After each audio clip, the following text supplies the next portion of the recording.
Praise the lord. క్రీస్తునందు ప్రియమైన వారలారా, మనము దేనినైనా స్వతంత్రించుకోవాలంటే, ఎవరినైనా గెలవాలి అంటే మనకి శక్తి కావాలి, ధీరత్వం కావాలి, పోరాడే పటిమ కావాలి. అయితే ఇవన్నీ నాకు లేవు అని నువ్వు చింతిస్తూ ఉంటే ఏమీ ప్రయోజనం లేదు. ఎప్పుడైతే నువ్వు ప్రభువు మీద ఆధారపడతావో ఆయన నీకు సహాయం చేసేవాడిగా ఉన్నాడు. 37వ కీర్తన 11వ వచనం ఈ రీతిగా సెలవిస్తూ ఉంది. దీనులు భూమిని స్వతంత్రించుకొందురు, బహుక్షేమము కలిగి సుఖించెదరు. విన్నారు కదా, దీనులు భూమిని స్వతంత్రించుకుంటారంట. మనము లోకరీతిగా చూసినట్లయితే మనము ధీరత్వము కలిగి ఉంటేనే దేన్నైనా పొందుకోగలం.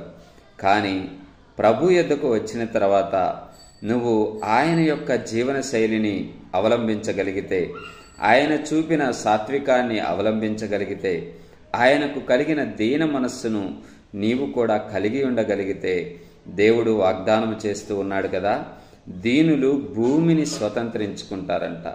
అనగా నువ్వు వెళ్ళే ప్రతి చోట కూడా నీకు విజయమే లభిస్తుంది.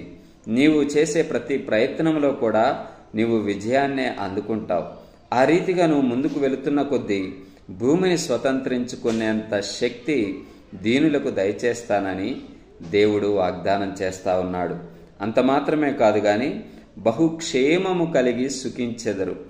నువ్వు ఏ పోరాటము చేయకుండానే శత్రువులు నీ యొద్ద నుంచి పారిపోతారు. దుష్టుడు నీకు దూరంగా ఉంటాడు. ఎలాగుంటాడు అంటే, నీవు ఎప్పుడు బహుక్షేమము కలిగి జీవించేవాడవుగా ఉంటావు.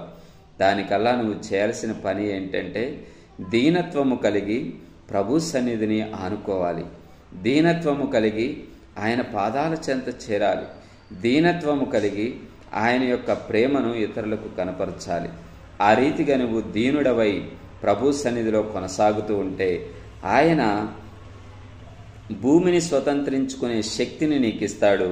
అంత మాత్రమే కాదు కానీ బహుక్షేమము కలిగి, కొంచెము క్షేమము కాదండి, సమృద్ధికరమైన క్షేమము కలిగి మనము సుఖించే జీవితాన్ని దేవుడు మనకు ప్రసాదిస్తాడు. కాబట్టి మనము దీనులమై ఆయన సన్నిధిలో కొనసాగుతూ ఉంటే ఆయన సమస్తము దయచేయువాడుగా ఉన్నాడు.